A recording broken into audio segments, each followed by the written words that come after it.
Hey, welcome back to my channel. Hi, this is Shar, and this is Real Reactions and Real Reviews by Shar. And this is my MUMU. The MUMU is back, baby, for episode 3 of Grotesquerie. And I got on my chakra today, baby, because this, I got my crystal and my chakra trio here today, because this thing is like off the chain. I don't know. Whew. Anyway, don't forget to subscribe, like, and share my channel while you're here, honey, because we're going to talk. I got my handy-dandy laptop here for notes, and hopefully I'm not jumping all over the place, because I thought this was going to be an easy ride, but this is like a hard ride. So anyway, we open up with Merritt, which is the daughter, is talking to the phone like this because I think she's introducing herself, telling about herself, talking about things that she's into because she wants to audition for this reality show. Remember, she's good at puzzles, and I think this particular reality show is looking for people and contestants. So she put in her her audition tape. So Merritt is talking about how fat she is, and then Lois is like, "Bitch, no, don't do it like this. You need to do it like that." So you can tell that Lois is like pissy drunk and just trying to tell the girl what to do. Like, tell them how smart you are. Tell them about, that you graduated from high school. Don't tell them about all your issues and shit like that. That don't happen. So she tells her that she's sounding all stiff and like a robot. So Merritt is like, "Mama, I'm just doing my best. I'm just telling my story the way I know how." And she's like, Lois is like, "Well, all right, Miss Diane Carroll." So Merritt talks about her issues, food since she was a little girl, and how she suffers from anxiety and depression. And Lois says, "Lord Jesus on a cracker." Lord Christ on a cracker. I was like, what does that mean, Lois? What does that mean? So Merritt's like, "Okay, Mama, we done."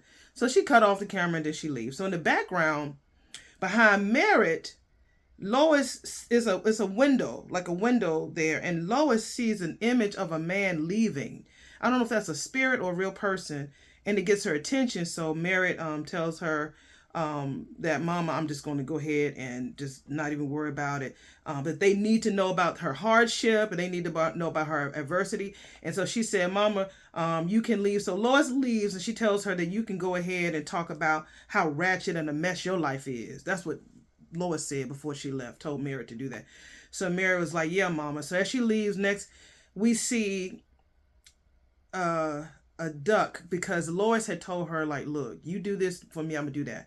So we see this duck head, and it's like feathered out, and it's just on the counter, and so Lois is about to cook it. So I guess Lois is gonna make one of Merritt's favorite meals, or at least the one she talks about. It's called ducking. What is it called?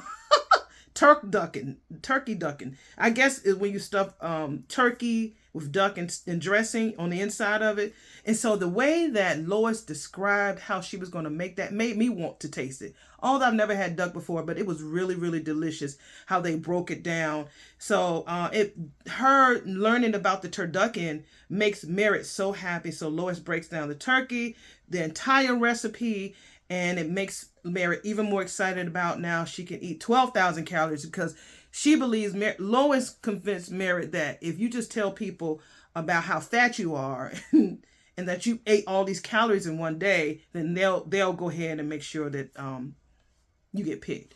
So she figured that she can finish this turducken in like 3 days. So that's like, or 2 days, that's like 3,000 calories per day, which equals out to 12,000 calories. You add it up. So that'll make her gain a lot of weight, which will also make her story more believable so she can be picked. So Lois tells Merritt to do that and how she makes the meal. She don't want to hear no shit about her drinking. So Merritt, and Lois has a problem with drinking. Merritt has a problem with eating. And Lois feels that making the turducken will help Merritt reach her dreams. So you owe me, bitch. That's what she said. You owe me. So Merritt hesitantly says, "Okay, Mama." So the next scene, we see her preparing the meal. So Merritt asks her mom if she's going to stuff it. So Lois looks at her and passes Merritt an empty glass bottle and tells her to fill it up because she don't want to get raw poultry on my fucking vodka bottle. So Merritt was like, she took the glass because, she didn't want to get no raw poultry on her bottle because her bottle is more precious to her than her child, clearly. So Merritt snatches the glass and fills it up for her mama. Then they start to work together. They cut off the duck head. They cut off the duck head and stuffed the turkey, and it was kind of gross with all the sounds and everything, but it looked good at the end. And as Merritt is sitting there at the table, Lois talks her way through how she's restuffing the turkey, and then Merritt claps and real happy. So the turkey takes about 3 hours to make, and Merritt is hungry. She says, I'm just going to have to eat me a late meal because I can't wait that long. And that girl ate something else while she waited for that duck and that turkey to get ready. So Merritt clearly loves her mama's cooking. Because, I mean, no matter what episode we're in, whenever there's a meal, Merritt is at the table, mama has it ready, and that baby's going to tear the fuck up. So Merritt is asking Lois what is wrong, and Lois says she misses Marshall, which, you know, the husband. She misses Marshall's cooking because he did all the cooking. So Merritt asks Lois how her and Marshall met. She's like, girl, I keep telling you that same story. Well, mama, I understand. I want you to tell it again. So Lois talks about how she worked at a restaurant and when she was in college, and how Marshall was there talking to some students. And then they started flirting with each other, having small conversations. She was interested in law, but she wanted something deeper. He told her, maybe you should. He did support her with her dreams. And so she gives him a kiss, and she says that no one loved her like he did. I was like, oh. So as time passes, Lois seems to like puzzles. This was before she had Merritt. So Merritt gets that trait honestly from her mom. They left to solve difficult situations. So he supports her. Marshall supports Lois in being a detective. So comes back to the present day. She tells Merritt that she needs to be careful when knowing what love can do. So just don't be out there giving your love to just anybody, because love will hurt you. Because remember, Marshall cheated on her ass. So she says it can turn, this is a line right here. It can turn a hard so soft and a soft so hard when it needs to be brutal. That's so deep. Oh my God, that's so deep. So Merritt is very, very sad for her mom, but Lois said that's just part of survival for her. So Merritt asked her that I know that I can't talk to you about drinking, but the love thing, does that apply to all love, or is it about romantic love? And so Lois had the nerve to say that this girl, if you asking me, girl, if I love you, she says, most days I do. And even when I can't love you, I want to. I was like, oh my God, what in the world happened to this lady that she can't love her child on the days that she can't? That's sad. So Merritt stops drinking, and Lois stops eating, and they stare at each other because they're at the dinner table because of that moment. And then of course they pick up their instruments again. Like Lois picks up her glass, and Merritt picks up the food at the same time, and they just start eating and drinking. So next we see Lois asleep, and she wakes up, and I guess she's dreaming because she sees a man with his back turned in her house, and then she shoots him like pow pow. Well, I'm sorry, oots him, pow pow pow pow pow.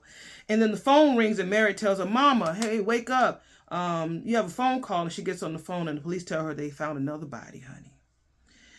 So she drives to the next, crime scene, just a swerving and shit, drunk driving. Of course, please don't drink drive. Please don't drink and drive, y'all. This is a movie, and I know Niecy Nash would never do that in real life, but don't do that shit. It's dangerous. It'll kill people. So she arrives at this dump yard and takes a sip. Right before she gets out the car, she opens up her flask, and then she takes this long gulp of vodka. Then she gets out, and she can barely walk to the scene. Then they go into this building. The cop that says it's some kind of Frankenstein shit. And then she gets into the room, and you see all these strobe lights flashing, and then you hear this Mexican casanata, whatever music that's playing in the background. And honey, when you see, it just brings chills. There's a stripper pole, and then there's this body that's tied up to the stripper pole like this, but it's the head of a goat or something like that. The strange thing about it, like 2 scenes ago when we was talking about memory, when we found out that Lois likes puzzles, there was a piece of the puzzle that she was putting together that Marshall was helping her with. And that piece of that puzzle in the head was the head of that same looking goat. So I was like, okay, I see what you're doing. I see what you're doing. So yeah, and then the body is made up of other people's bodies. Like this is somebody else's arm, somebody else's arm, somebody else's chest. It was just like and then they sewed all of these body parts together to make this one body to tie it to the damn stripper pole. Who thinks of shit like that? Okay, so the cop tells her to leave since she's a wreck. She smells like vodka, she stinks, and she don't need to be there. So she don't leave. She breaks down. The girl is so fucking great at her job. She could see different tattoos and different marks on each body part. And she knows exactly who those body parts belong to. You know why? Because she's a detective and she helped a lot of these are like body parts of street hoes, street prostitutes, people who used to sell their body for money. And so she knows each and every person. One girl was a tattoo artist. Lois had told her, girl, you need to get your cat pierced because then, it'll give your husband some thrill down there. So Lois told the girl, that man don't need no damn thrill because he already getting the thrill from somebody else. So she tells the cop that she ain't going no damn where. And then she tells him, you don't love the fucking community. You don't even know, you should know all these fucking body parts on this one person. I know everybody. That's such, because she had this, and that's him. He had that. You don't even know this fucking community. So she tells the cop that after the night that the killer had, that nigga tied up so many body parts and grabbed so many people, that nigga tired. So he's down, he's laying low for right now, so that gives you time to go chase his ass. So go find him. Go find him right now. So they left. So Lois is like, to me, I'm putting like the drunker, older Olivia Pope because they always have her in a white trench coat, always. So next we arrive at the police station. The nun is there. Lois asks her team, what does all the victims have in common? And then they said, of course, they are all sex workers. The cops ask her, why is the nun here? Every time we turn around, this creepy ass nun is here. Lois tells him because she has the insights that we lack, which she does. So the nun explains that the killing is an art form, that they must decide the language that the killer is speaking, and from the symbols and the things that the signs and the clues that the killer is leaving. So Lois gets a light bulb moment, and she thinks that it's a surgeon or somebody who has done work, because a lot of the killings and cuttings have been like with a suture or with scalpels and stuff like that. And she said it's somebody who knows her, who don't like her. I have a feeling, I think I know who it is, but we'll figure that out later. So she feels that because she has helped those workers, the killer picked them on purpose because of her, because of Lois. She believes that whoever it is has a deep hatred and a contempt against her. So Lois was briefly taken aback when she was stuffing the turkey. It's like the police people were talking to her. And so her mind went back to when she was stuffing the turkey and the string that she was using to, close and secure the turkey. And it's the same string that was kind of sort of used when the person had cut up the bodies and hung them on a stripper pole, whatever. So she leaves the nun and the cops. So she leaves with the nun, and the cops are still talking about how much she smells like vodka. Do you smell her? She smells a mess.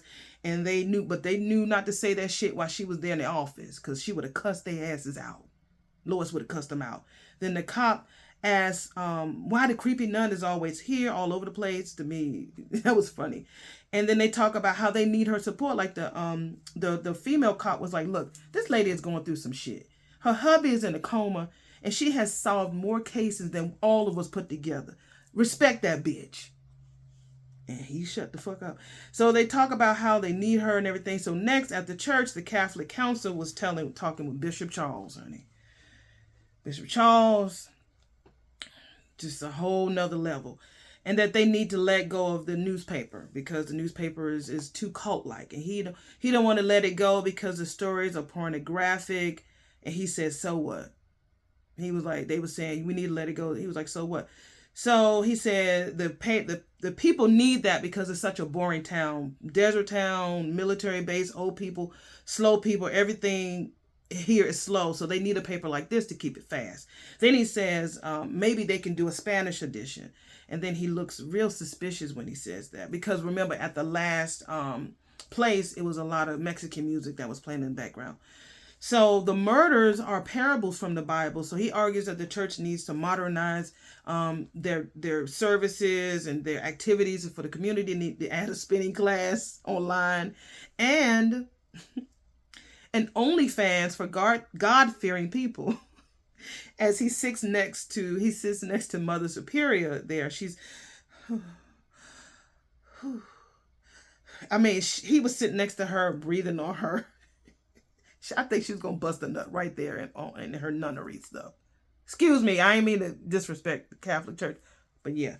Anyway, next we see the nun typing, the young nun typing about the last murder. And then we see Charlie in the church with the see-through robe. It looks like my MUMU, but it's a little shorter, but it was see-through. He was wearing ass-out chaps. His ass was out. And he was lighting altar candles. I don't know what the fuck that was about. And so she's asking permission to run the story of the prostitution crime scene. He loves the stories. He tells her to talk about all the murders that she wants to. And then they talk about this murder that happened in the 80s. And they both seem to get off on stuff like that. And the next we see that she arrives at the church with bringing him a copy of the newsletter of her story so he can add to his newsletter so he can approve it. So she walks in, knocks on the door, and she sees that his nose is bruised, but it's not. It's like a BORA strip on his nose. And so she clearly is turned on by him because when she gets there, he has on a towel and no shirt on. Like you just see his chest. And she just pussy just wet, baby. And he folds another towel and he hands it to her and she takes it and he kneels down and said, I want you to clean my back. So he looks at his back and he sees all these webs and, sores and bruises and stuff on his back, because he likes to spank himself.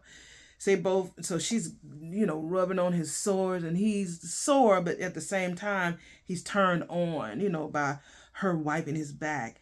And so they both moan as she puts fingers in his mouth, and they're both moaning, and then she kisses him all on his sores and shit, and he screams. He said, no! No!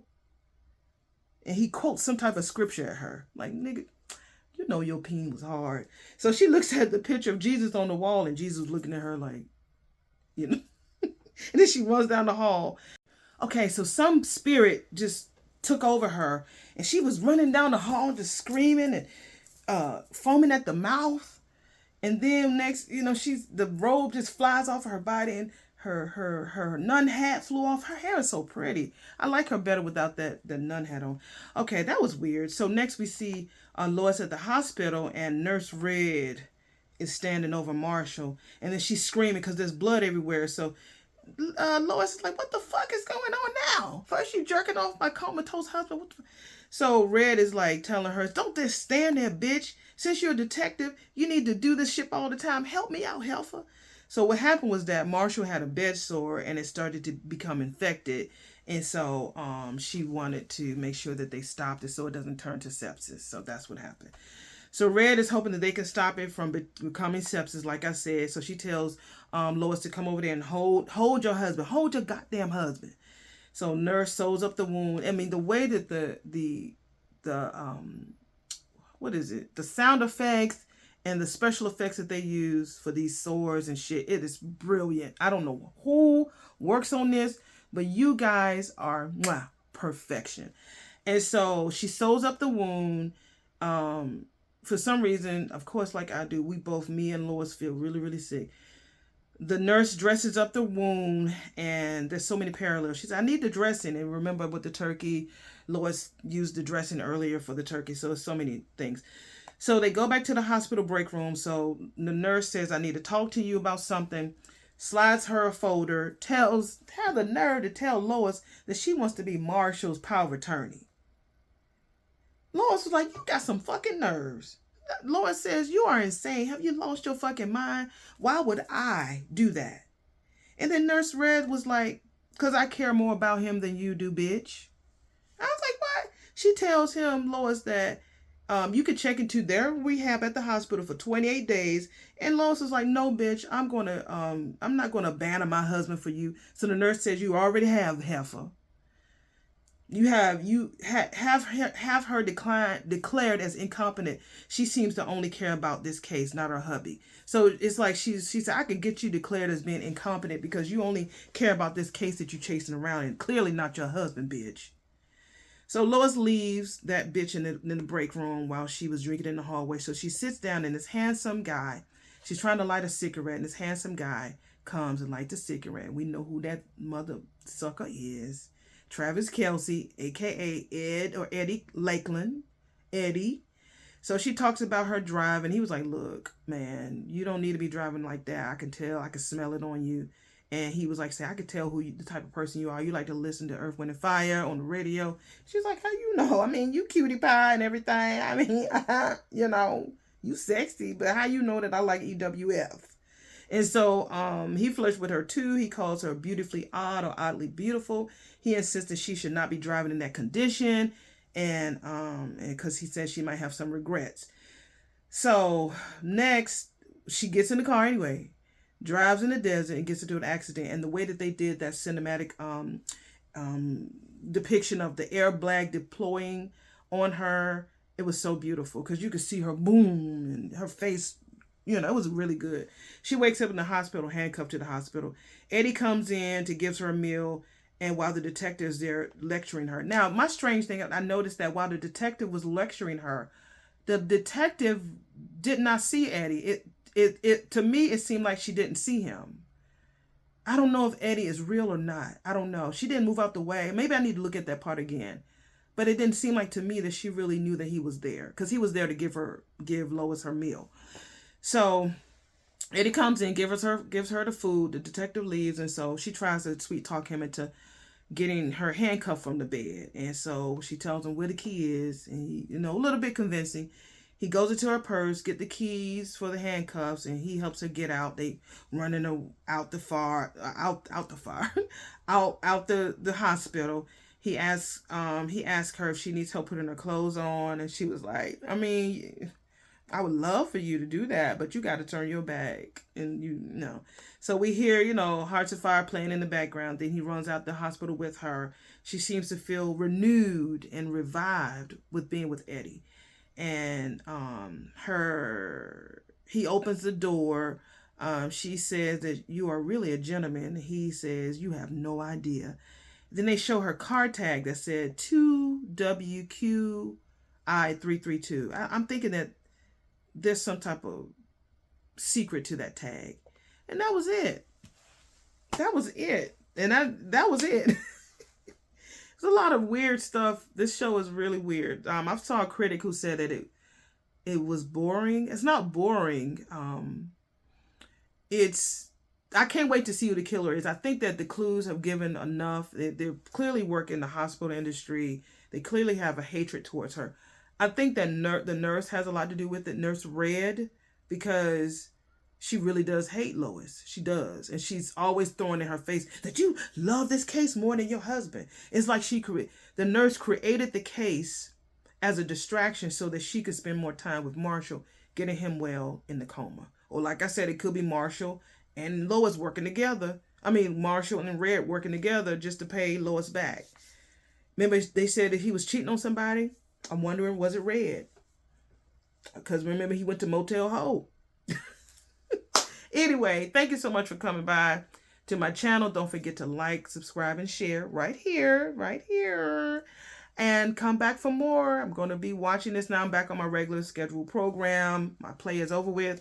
So I will be back to let my brain swallow Grotesquerie episode number 4. I think, how many episodes they got? 50? I swear. Come on back, the other one. Yeah, I'm ready for you to come back. So, all right, y'all have a good one. Thank you for coming by. Bye.